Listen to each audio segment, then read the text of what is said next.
Welcome to Stories of Sacrifice, World War II American POW-MIAs in the Philippines. This is a production of the U.S. POW-MIA Family Locating. I'm your host and lead researcher, John Barrett.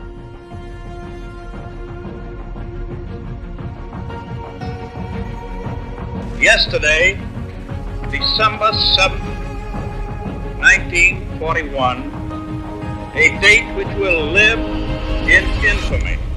The United States of America was suddenly and deliberately attacked by naval and air forces of the Empire of Japan.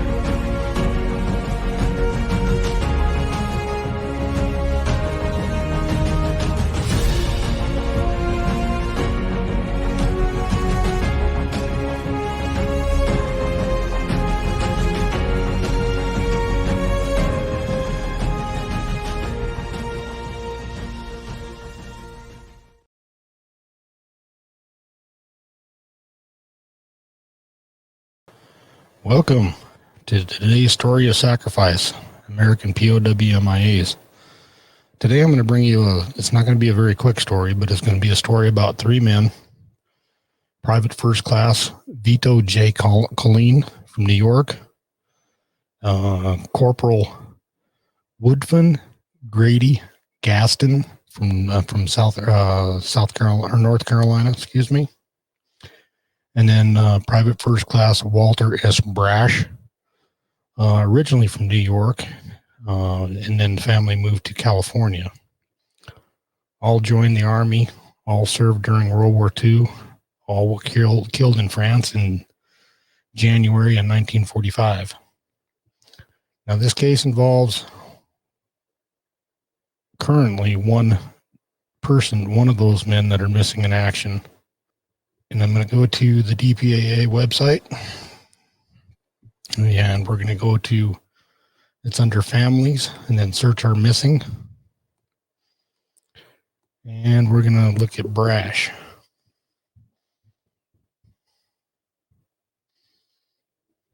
Okay, there's Walter. Okay, it shows him as unaccounted for, Private First Class, service number 39101-384. Missing in action in France.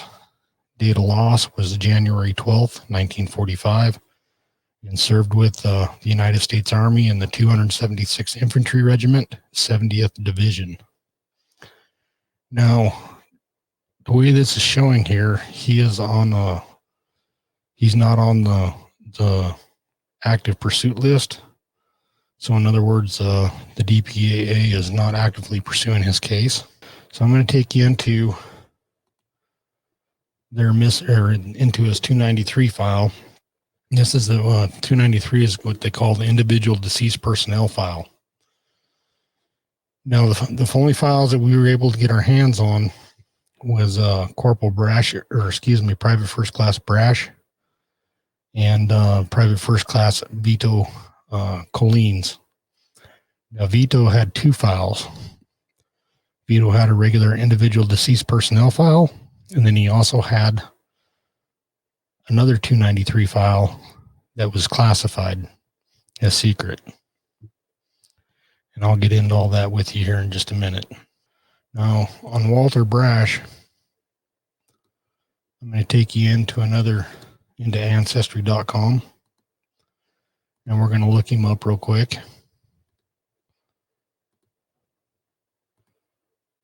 Okay.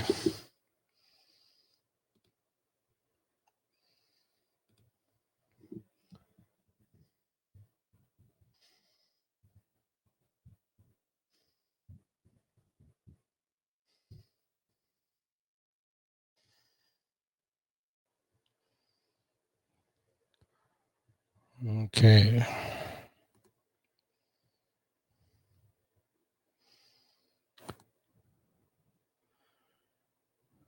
Now, this is a headstone and interment records, U.S. military cemeteries on foreign soil. We know this is him.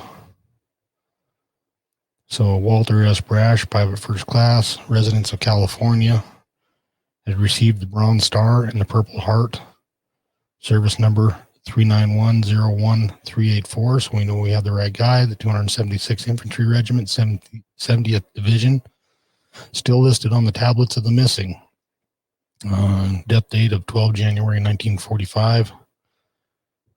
So we know we have the right guy right here. And I'm going to go to,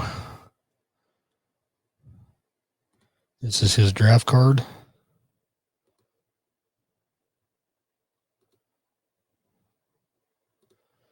Okay. So that's his draft number was 556, Walter Pfc Brash. And it looks like he was actually, he didn't enlist, he was drafted in at the age of 25 years old, his birthday. So he was born March 12th, 1915 in New York. And his father is Arthur Francis Brash. His father was he was a writer. They're a Jewish family originally from New York, and they had changed their last name to Brash when they left New York and moved to California. And it shows that they are living in Beverly Hills. And I know his father was a writer for the movie industry at the time. Okay. His height was 5'8" and his weight was 120 pounds. Blue eyes, brown hair, and he had a light complexion. So I just wanted to give you the background on him here that, his date of birth was in 1915. So he was around 30 years old when he died. Okay, it was I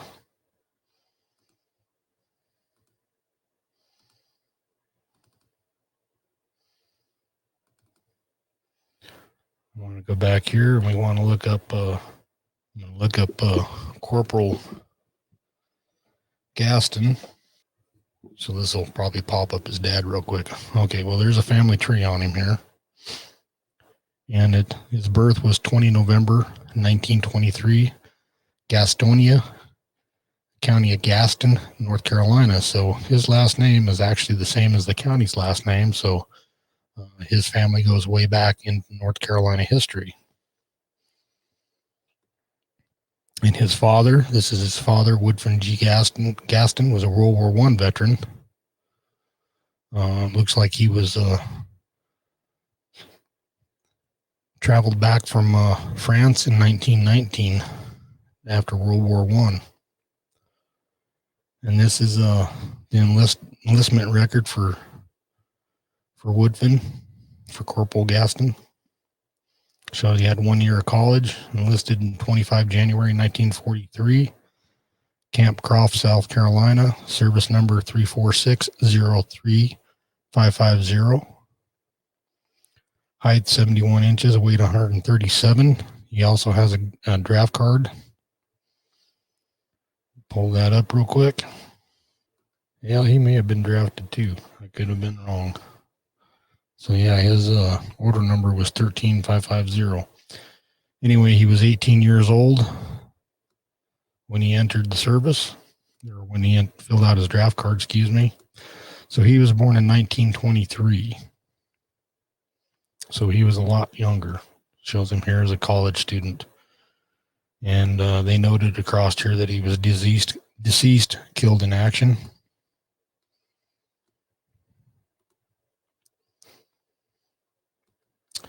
And this is important information. Shows him as approximately 6 foot and 145 pounds, gray eyes, brown hair, with a ruddy complexion. Okay, now we're going to look at Vito. Private First Class Vito, Vito J.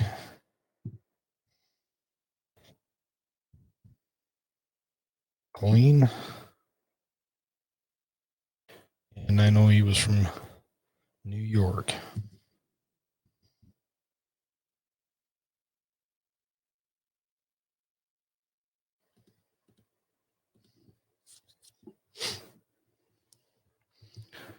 There's the enlistment record. Go to categories.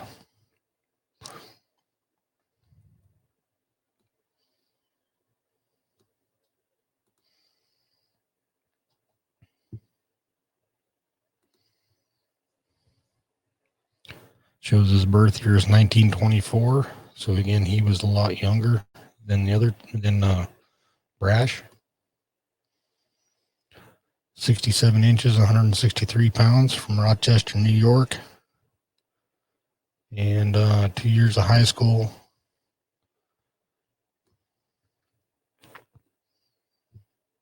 Okay. And that's the correct one. There, 1940, it's showing him at roughly age 15.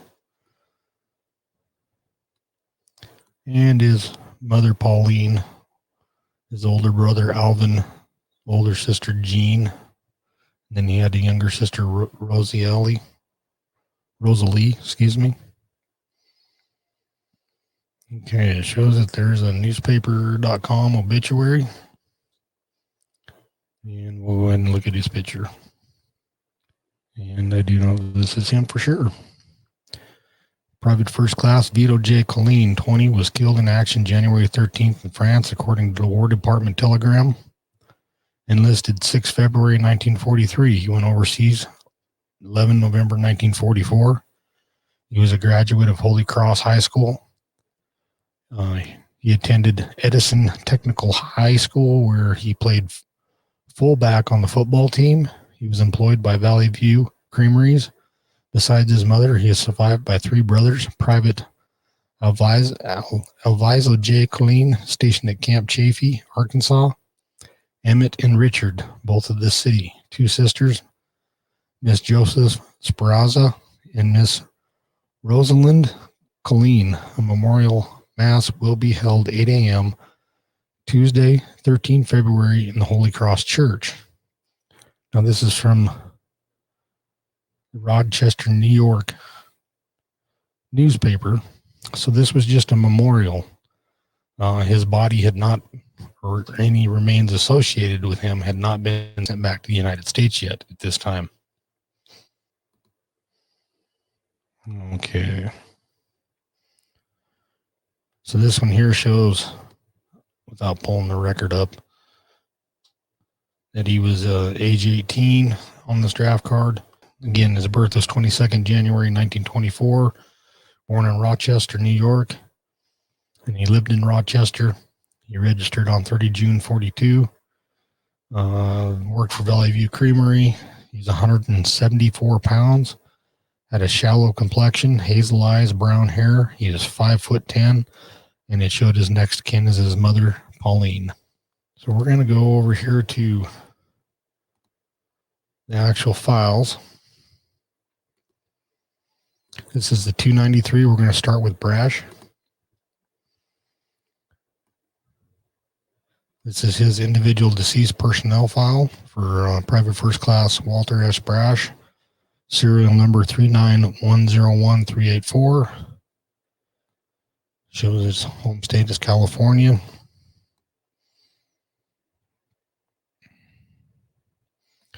Now this is well over 100 pages. So I'm just going to take you through it real quick and just pull out the certain things that I need to pull out to kind of show you what we've got, that there's issues here. Again, Brash is the one that's listed. It's currently listed as missing in action, and he is not on the active pursuit list. So this is an actual action control form. Again, this is a statement by Colonel Brown, requests that no further action be taken on this case unless correspondence is received from next of kin or the identification established. Again, I'm going to go through these real quick.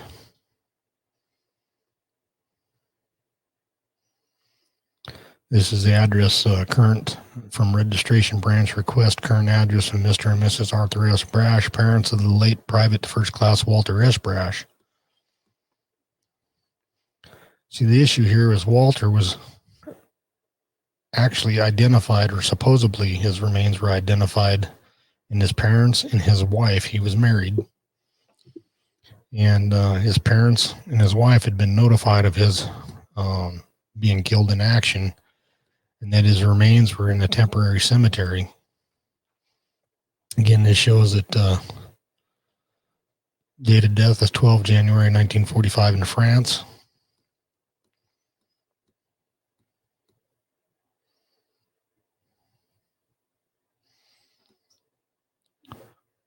Okay, this is some later correspondence from Lieutenant Colonel Brown, Memorial Division. Your attention is invited to the travel report of the undersigned. It is requested that all records be amended to show final action taken. Your attention is directed to Section 4, Action of the Travel Report for strict compliance. No communications will be sent to the next of kin, except should the remains be found that could be associated with the decedent. So they flagged this file on 3rd March 1952.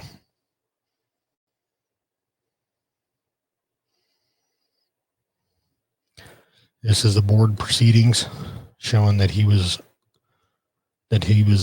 file and approved non-recoverable in view of the fact that burial information was furnished to next of kin, a private first class Brash, and that the disposition instructions were received on this case. It is recommended that a representative of the Memorial Division visit the next of kin to explain non-recoverability of private first class Brash's remains. Statement of investigation, which summarizes the discrepancy, is included as tab 1.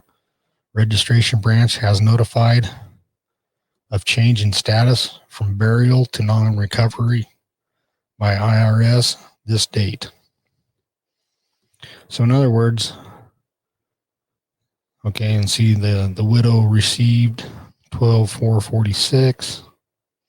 So anyway, this is just saying that they originally had him identified, told the family that his remains were in a temporary cemetery until they could get a disposition on whether they wanted the remains sent back to the United States or buried in one of our military cemeteries overseas with his comrades. And then they decided that Walter's remains weren't Walter's.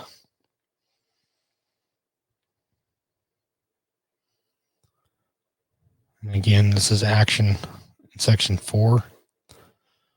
No communication of any kind to be sent to the next of kin except for notice of recovery of remains.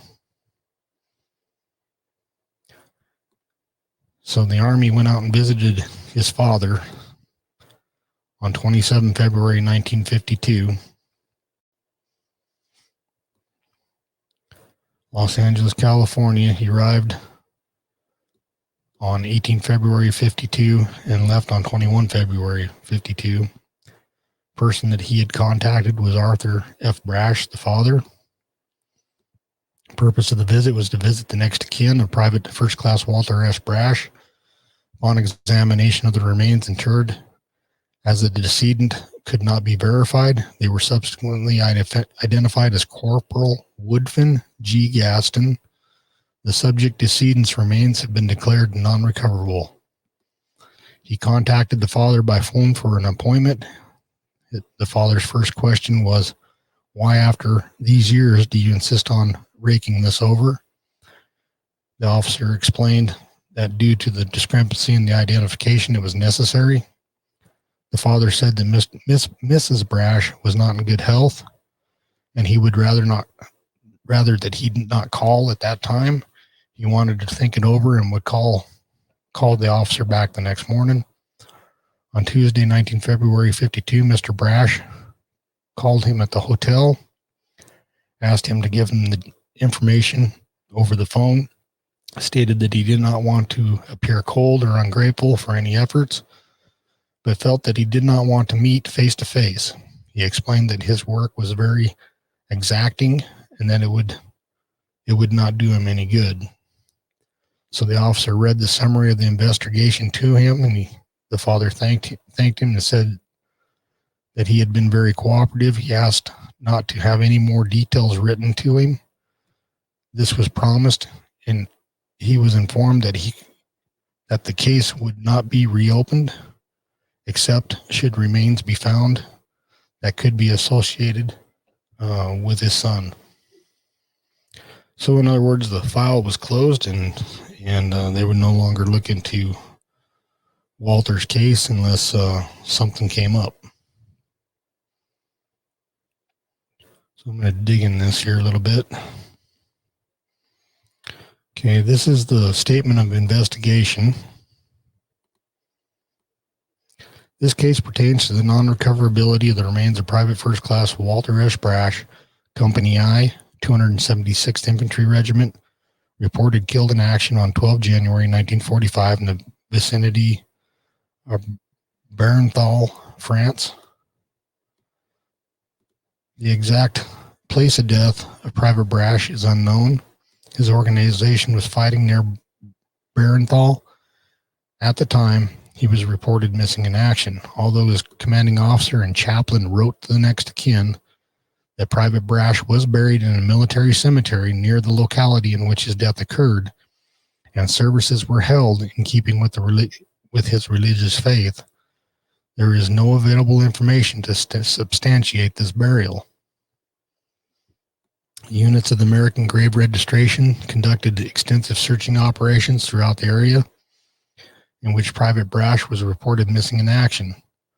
Remains were recovered which were presumed to be those of Private Brash. However, upon reprocessing incident to repatriation, aside from identification tag for the subject decedent, an identification tag bearing the name of Vito J. Colline, and an identification bracelet with the name W. Grady Gaston were found with these remains. An accredited anthropologist utilizing advanced scientific and technical procedures determined these remains to be Corporal Woodfin G. Gaston, a member of subject decedent's organization. Every effort has been made by this office and field board to correlate this case with records pertaining to unknown deceased recovered from Barenthal, unknown deceased interred in U.S. military cemeteries, and reported isolated burials. The results have been negative.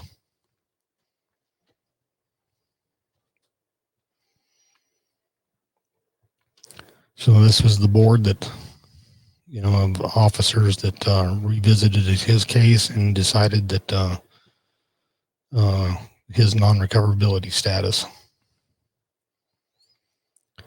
So the findings of that board was upon routine reprocessing incident to repatriation activities, an identification tag bearing the name of Vito J. Colline and an identification bracelet with the name W. Grady Gaston were found with the remains, previously known as the remains of the casualty in question. The remains previously identified as the remains of Private First Class Brash have been re-identified as the remains of Woodfin G. Gaston, and the remains previously designated as Gaston have been re-identified as the remains of Vito J. Colline. Attempts to associate other unknowns recovered from the area of Barenthal with the subject casualty all have been negative. Due to the lost identity of Private First Class Brash, non-recoverable board proceedings are submitted herewith. So Part B here is very important. So what they did is they took Brash, or hit the remains that they thought were Brash at first, and they re-identified them as Woodfin Gaston, Corporal Gaston. And then the remains that they thought were Gaston, which had been already sent home to North Carolina and buried by the family, they ended up redigging those remains up and identifying those remains as Vito, as Private First Class Colline. So that's kind of how it went. And then they decided that they couldn't have any other unknowns that could be associated with Brash, so they put him in a non-recoverable classification. Again, he was white, Jewish. He was born 12 March 1915, and born in New York. At that time, he weighed 111 pounds. Shows him as 5'7", blue eyes, brown hair, ruddy complexion, wore a shoe size of 8B.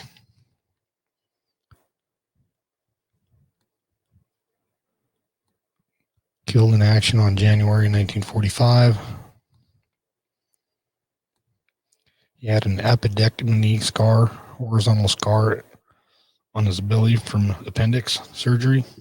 And this was a letter sent home to his wife.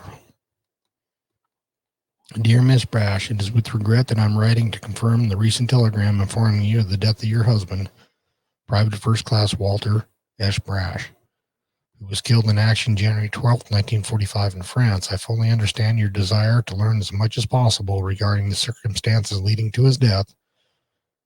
Recently, provisions were made whereby there will be sent directly to the emergency addressee or the next of kin a letter containing further information about each person who dies overseas in the service of their country. And if this letter has not already been received, it may be expected soon.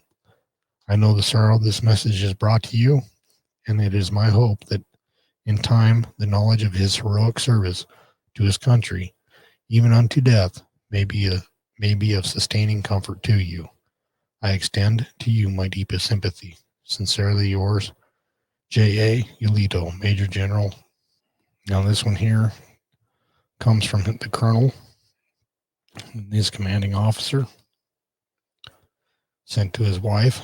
Your husband, Walter S. Brash, Army Serial Number 39101-384, who was a member of this regiment, gave his life for his country in action against the enemy and Alice Lorraine on 12 January 1945. His passing was indeed a shock to all of those who knew him. I know that his sacrifice, which is also yours, will not be in vain. Walter was buried in a military cemetery near the locality which his death occurred, and services were held in keeping with his religious faith as he had expressed.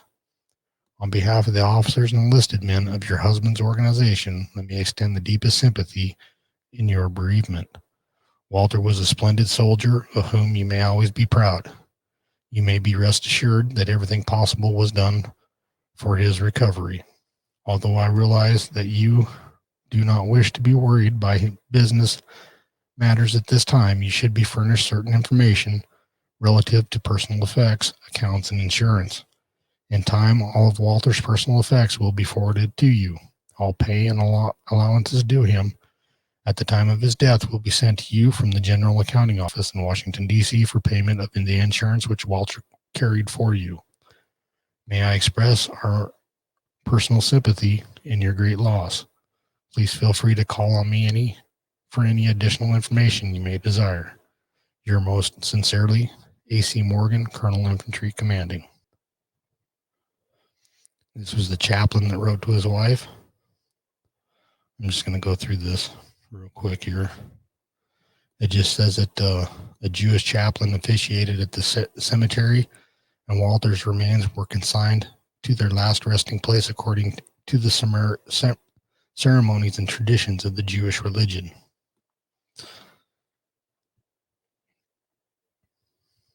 So again, this is all before they decided that Walter wasn't Walter and switched out the remains. And this is a request to amend all the records of the original grave location for Gaston and the new grave location for Colline, and that the remains were all redesignated.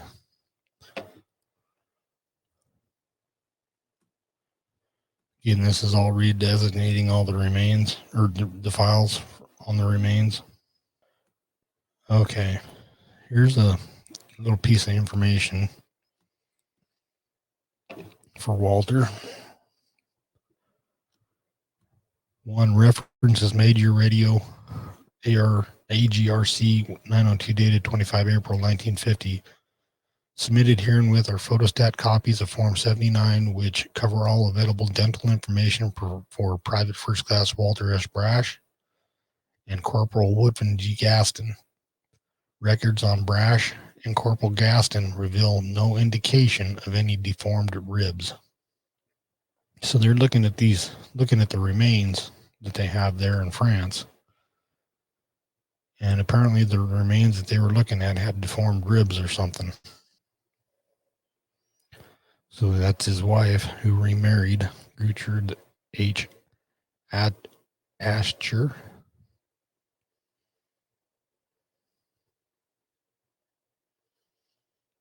So being that she remarried, now the Army's going to be deal directly with his parents.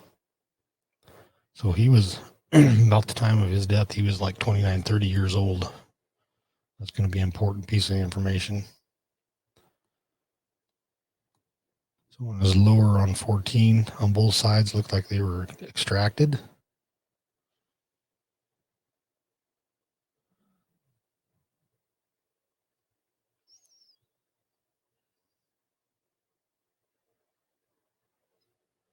Okay, I'm going to go through here real quick.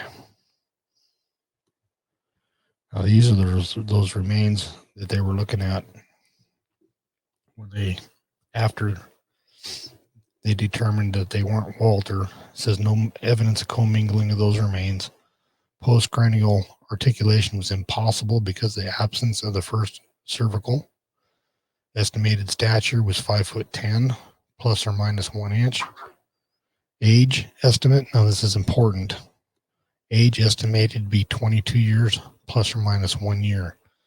And this was all an evaluation done by an anthropologist in 15 November 1950. So we know at the time of Walter's death, he was 29, 30 years old. So these remains that they had were estimated to actually be 22 years. They had wrote his wife back and forth a few times, and she had moved. And so she put her forwarding address as Walter's parents' address, is what all that was. Okay, we're about there.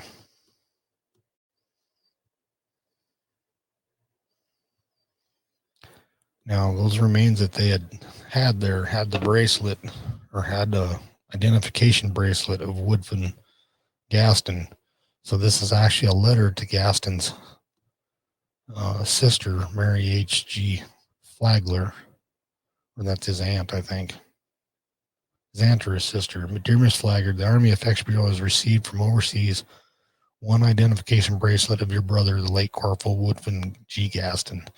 In view of the lapse of time since your previous correspondence, I shall appreciate it if you will indicate whether you wished this bracelet be sent to you. If so, the property will be forwarded promptly upon receipt of the confirmation to your address. So anyway, they were just letting her know that they had Woodfin's bracelet. And the quartermaster general here was saying, attention is divided to the enclosed copy of the overseas inventory of covering transmittal of one identification bracelet indicated to be the property of Walter S. Brash. It will be noted that the identification bracelet bears the name and Army serial number of another soldier, W. Grady Gaston. In view of the discrepancy, it is requested that this bureau be granted authority to contact Gaston's next of kin regarding disposition of the identification bracelet. So in other words, they were just saying that the bracelet was found with the remains supposedly Brash in the beginning, and that they needed to send them to the right family. Okay. All right. Well, we're going to go to, just as an FYI, we could not find an individual deceased personnel file on Gaston Grady. Gaston Grady.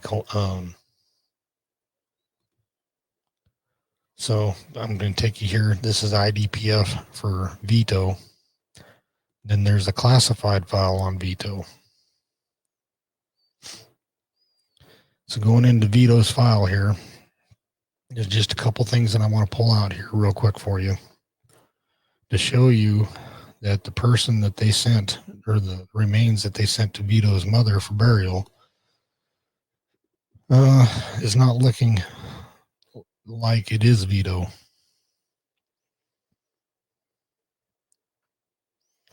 And these remains were actually dug up out of North Carolina. Originally were sent home to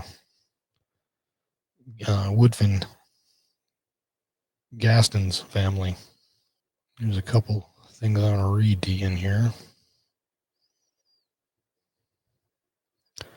This is actually when they sent the remains from North Carolina to New York City, from New York City to Rochester to his family. And this is showing that they sent them to the Thomas funeral chapels in Rochester. And the remains of the late Private First Class Vito J. Colline, accompanied by escort, are scheduled to depart New York via New York City Railroad Train 55 on 15 June 51. Arrives in Rochester 15 June 51 later in the day. And then this is this is where they went back and changed in 51. I think in 1949, the remains supposedly of Gaston were sent to North Carolina from France. And so they had to go back and change the records to reflect that those remains were actually Vito. But it says, please advise the remains of the late Private First Class Vito J. Colline are en route to the United States. And this is what they sent to the mother. So they didn't even tell the mother that they had to swap the remains in North Carolina. They're just saying here that they are en route to the United States and being delivered to the Thomas Funeral Chapel.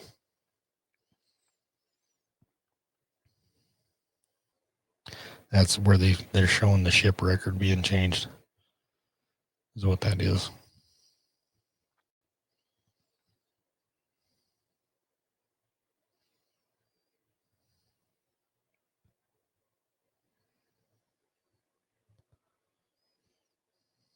I'm not going to get in too deep here on this file about, there's a lot of correspondence in this one in the classified file that, the mother went back and forth with the War Department after she was notified that her son Vito was killed in action.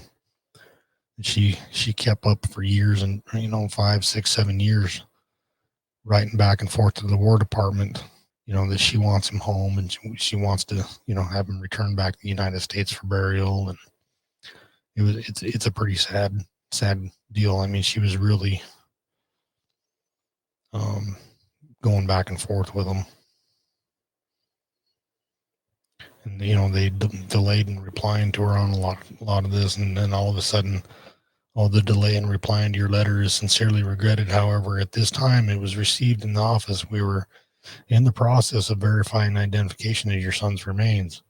Our investigation has now been completed, and the following is a brief summary of the information on file in this office. The record of the Department of the Army indicates that your son was killed in action on 13 January 45 near Zinwalder, France, while a member of Company I, 276th Infantry Regiment, 79th Infantry Division. Subsequent to his death, units of the Graves Registration Service of the Army conducted extensive searching operations throughout the vicinity in which your son lost his life. The remains recovered as a result of these operations were later examined by accredited anthropologists utilizing advanced scientific and technical procedures. As a result of these examinations and additional investigation, individual identification was established for the remains of your son. Positive identification of his remains were based on the fact that dental data and the physical characteristics, color of hair, height, and age for this decedent compared excellently. Now, this is important, that they compared excellently with the corresponding information for your son as contained in this Office of Army Records. The remains of your son have been casketed and are now being held in the United States Army mortuary pending disposition in accordance with your instructions. In your letter, you expressed your desire to have his remains returned to Rochester, New York for final burial in your private cemetery. There is enclosed herewith a request for disposition of the remains form on which you may indicate your detailed instructions in this matter, together with the informational pamphlet concerning the return to World War II dead program. Upon receipt of the properly completed disposition form, you may rest assured that the Department of the Army will make every effort to comply with your wishes as stated therein. So in other words, they're saying there that they did extensive investigations on those remains and that they compared excellently with the corresponding information of her son. Okay. And this is his mother. This is the letter that they finally answered. She wrote April 3rd, 1951. It says, please be advised that my son, the above named veteran of World War II, died in service January 13th, 1945. According to the information which I received from his commanding officer of Headquarters 276th Infantry, he gave his life in action against the enemy at Alsace-Lorraine. To date, I have never been notified of his burial place. It's my understanding that the boys who gave their lives for their country were usually first buried in a temporary burial place and then later transferred to a permanent cemetery of the choosing of the next of kin. For your records will show that I have considerable correspondence with your office before, but I continue to await information as to the place of my son's burial. It is my desire to have my son's remains brought back to the United States for burial in our private family plot. Due to the long period of time since my son's death, I would appreciate if further information can now be furnished to me in order that I may make formal requests for the return of my son's burial in Rochester. Your reply will be appreciated. And it was signed by his mother. Again, she wrote back and forth to him so many times. Okay, and they were, the Army was scrambling, looking everywhere for these remains. So they started interviewing witnesses to his death. And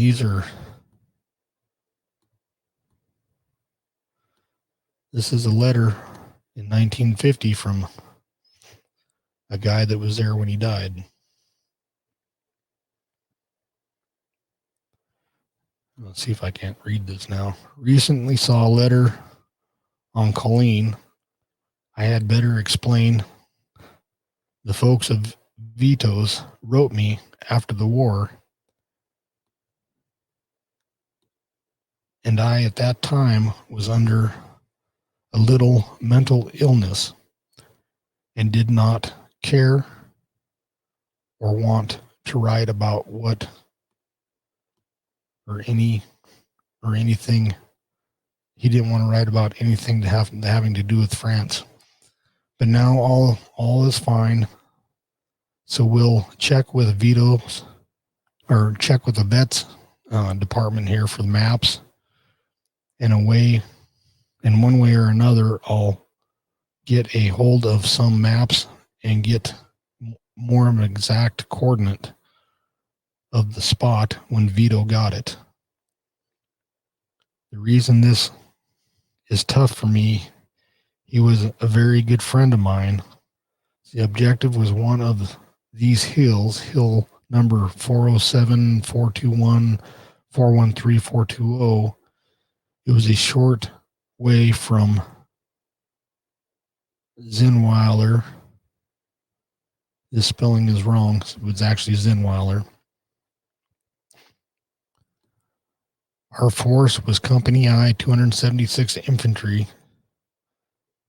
known at the time Task Force Heron and Howe. There is definitely no doubt as to Vito being killed in action. He was burp gunned across the neck, his dog tags being shot off of him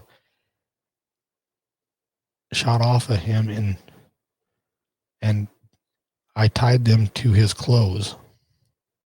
I'm going after maps of the area and I will send you location and see the location of the body as I last saw it. Give my regards to the family and explain my past actions. Thinking of you sincerely, Earl Walderman. Now, this is another one of another guy that was with him. This was sent to the Monroe County Veteran Service Bureau, Rochester, New York. Dear sir, your letter was forwarded to me by my parents in Jamestown. I'm sorry to learn that the body of Vito Colline has not been located. I'll tell you as much as I know of where we were. The date on which he was killed was on or about the 11th of January, 1945. We were near a small town in Allis, Lorraine, northwest of there at Zinweiler. I have relocated it on a French map since I have been here. It is on the Zinzel du Nord River and is 4 kilometers from the German border. I believe we were northwest of Zinweiler, about the distance, and we're probably at the border point. We were attacking a hill in a rather wild hilly area. Vito was beside me when he was hit by several rounds from a German automatic rifle fire by one of 3 Germans in a foxhole immediately to our front. We wiped out the 3 Germans immediately. Vito died instantly. Now this is important. Vito died instantly from wounds in his head and throat and was carried back probably to Zinweiler. I was taken to our battalion aid station in Zinweiler myself later that day to be treated for a head wound, and since I was sent to an evacuation hospital that night, I was unable to find out anything more about where he had been taken. Since I'm now again in France, I should like to go back to the area where we were fighting. I'm not sure I can afford the trip since I am no longer on the GI Bill. However, since I may find it possible to go within a fortnight, there may be something further you feel I might do toward helping to locate Vito's grave. Please write me as soon as you can so that I may plan accordingly. Perhaps a memorial division might consider me, or vice versa. I send my kindest regards to Miss Colline and to her brothers and to his brothers. Sincerely yours, William A. Simpson. He says, P.S. I've been to the Army burial section here, and their records show 1 or 2 investigations without result. I am going to Zinweiler myself within the next month. So this is very important. The other witness, his best friend, said that Vito was shot through the neck, or in the neck area, and his dog tags were shot off of him, and that he had to tie Vito's dog tags back to the body, back to the clothing. Here, this is a guy that was right next to him when Vito was killed. He was right beside him, and he says here that Vito was beside me when hit by several rounds from a German automatic rifle fired from one of 3 Germans in a foxhole immediately to our front. We wiped out the 3 Germans immediately. Vito died instantly from wounds in his head and throat and was carried back probably to Zinweiler. Okay, that's key information right there.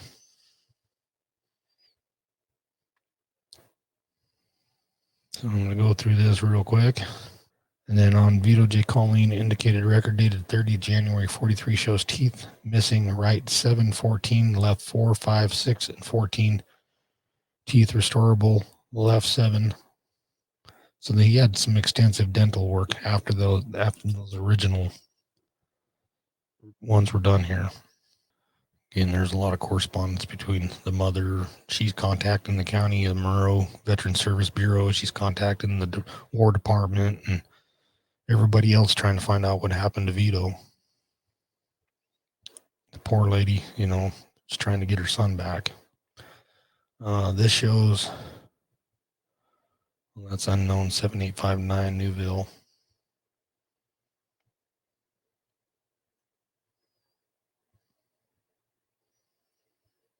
It's where they're comparing different unknowns against Vito.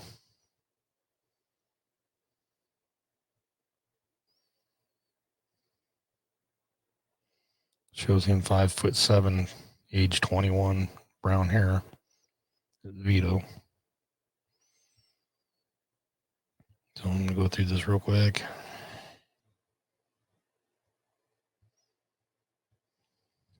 A lot of file work and a lot of paperwork in here.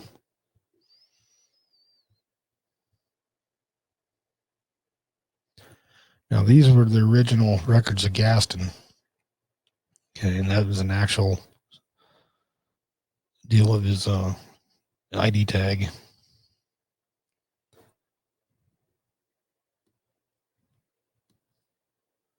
And it shows that he died 13 January 45 in Barnethelal, France. Said there was 2 identification tags found on the body.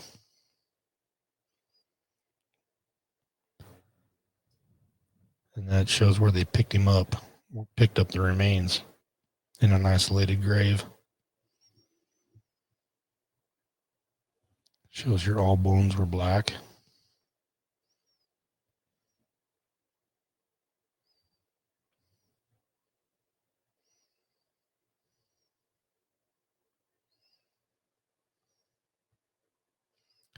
These were the remains that were sent. Okay, these were the remains. Shows a perfect skull. Shows it's missing some, the clavicle, missing a portion of his neck, arm and fingers there, fingers, wrist, and missing his feet. The rest of these are the remains that they pulled out of the grave in North Carolina that were supposedly Gaston, then re-identified as Vito. Says the remains are badly charred. Now, one thing I want to note here, on these remains, it shows a perfect skull here, missing all this, and then it shows that all these remains were there. Now, this is the anthropological report. It says the examination of the remains, which consists mainly of skeletal parts, showed no duplications, and except for discrepancies noted below, might have been passed as not revealing any evidence of commingling. However, the following observations on articulation should be carefully noted, since they do suggest the possibility of commingling. Articulation. The articulation of the mandible and the skull are good. Similarly, the first 2 vertebrae articulate with the skull. There then follows a gap in the vertebrae series with 3 through 7 missing. The rest of the vertebrae articulate satisfactorily. This gap in the articulation raised the question in my mind to whether or not postcranial skeleton fitted with the cranial section, although the postcranial skeleton itself showed no commingling. My only assurance that the cranial and the skeleton belonged together could rest on identity in age, as determined from the skull and the skeleton independently. Age. In the skull, the structures are still open, both on the inner and outer table. This suggests that the age in the early 20s. Okay. It says the sphenooccipital structure was closed, indicating age over 20. On the other hand, the pubic syphilis and the clavicle appeared to be much older in age, possibly in the late 20s. This apparent discrepancy in age between the skull and the skeleton, combined with the fact that the skull cannot be clearly associated by articulation with the rest of the skeleton, raised questions in my mind whether or not these 2 sections belong together. It should be pointed out, however, that the age determination based on the cranial structure is less reliable than based on the pubic syphilis and the clavicle. So in other words, you're saying that from the skull is in the early 20s, and from the shoulders down, the age of the person was in their late 20s. Stature, reconstruction by the use of 3 standard formula, gave a range from 5'6" to 5'7" inches. Dentation, the agreement with Colline was fairly good except for the record of fillings in the several instances. The upper right and first premolar has a filling where none were shown in the chart. Similarly, the lower right, second molar, second premolar, and lower left, first premolar, and lower left, second molar also had fillings where there were none shown in the record. These apparent discrepancies could all possibly be accounted for dental work done after the last examination on the record. On the other hand, the dental resemblance with Brash was very poor. Okay. And in his other comment, the abundant remains of hair found with the body was brown. A marked degree of hardness was found, and also very unnoticeable lack of alignment in the spine of the dorsal vertebrae. It is possible that this characteristic might be checked against family records. So here's the actual recommendation from the anthropologist as to whether these remains were actually Vito. It says, except for a large discrepancy between the skull and the skeleton noted above, the agreement with the record of Colline might have been judged to be good. If, however, we take more reliable age determination based on the pubic syphilis and the clavicle, this agreement loses much of its impressiveness. In view of the above, I hesitate to recommend that the body be identified as Colline without further checking with medical or family records. So the anthropologist does not think it is Colline.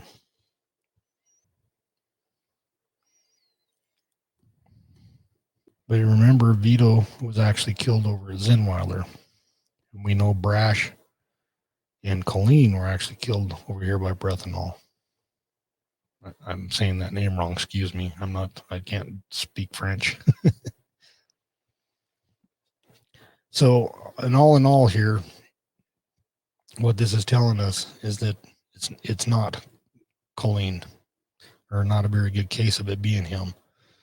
And they went ahead and took the remains out of the grave there in North Carolina that were originally identified as Gaston, and re-identified them as Colline, and sent them to Colline, Vito's mom, and they buried him in Rochester. So,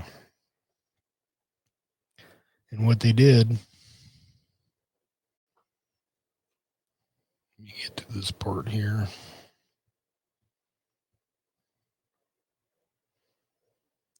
This is just correspondence. There we go. So on the classified file here, this kind of explains it all.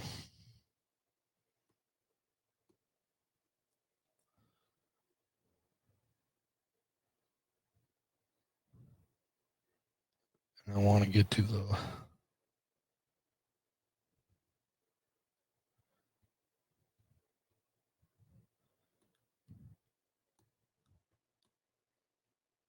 and this is where they reprocessed the remains of Brash, where they pulled them out of Plot X, Row 7, Grave 74, Newville Temporary Cemetery.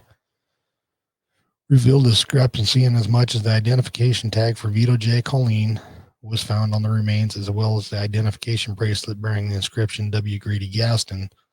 Subsequently, the remains were reprocessed in the presence of an accredited anthropologist who concluded that they were the remains of those of Corporal Woodfin G. Gaston. Reprocessing reports are enclosed. The remains of Walter S. Brash were identified June 46 by the presence of two identification tags. The remains of Corporal Woodfin G. Gaston, Plot B, Row 7, Grave 73 at St. Avold, were repatriated to the United States in December of 48. At the present time, no remains have been recovered which can be associated with Private First Class Vito J. Colline. Request your office review the subject case and advise headquarters as to further action to be taken. So basically, that was the whole subject of it. They took the remains that were first originally identified as Walter Brash, and because he had an identification tag with him that said Vito, and then also the bracelet that had Grady's or Corporal Gaston's bracelet. They decided that they weren't Brash and that they were actually Gaston. Sent those. They took Brash's remains, sent them from France to North Carolina. Dug up the remains that they had in North Carolina originally as Gaston, and buried the other remains there.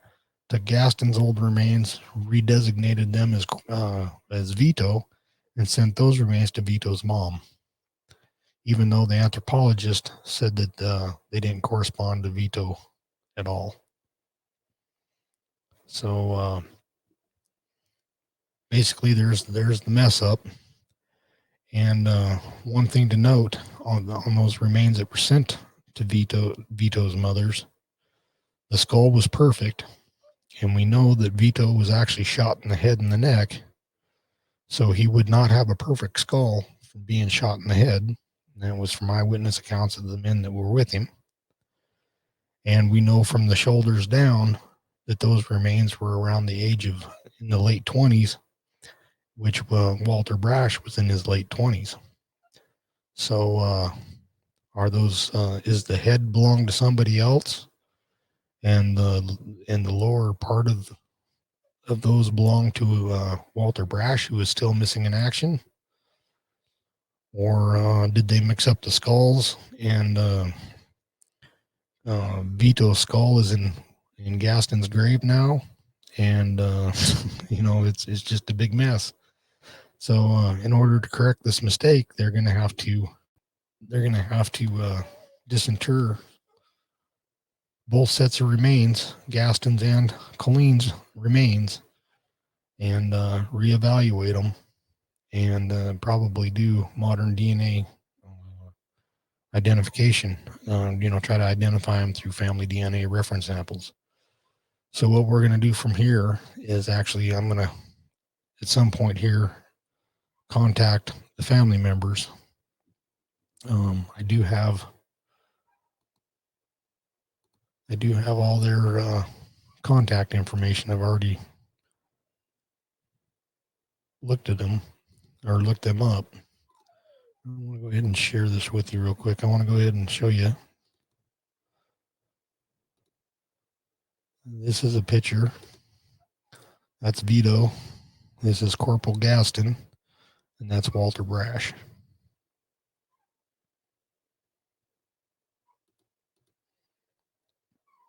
Again, here's another picture of Walter.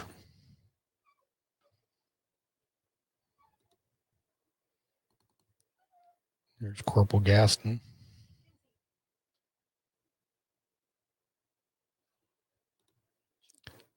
And here's another picture of Vito.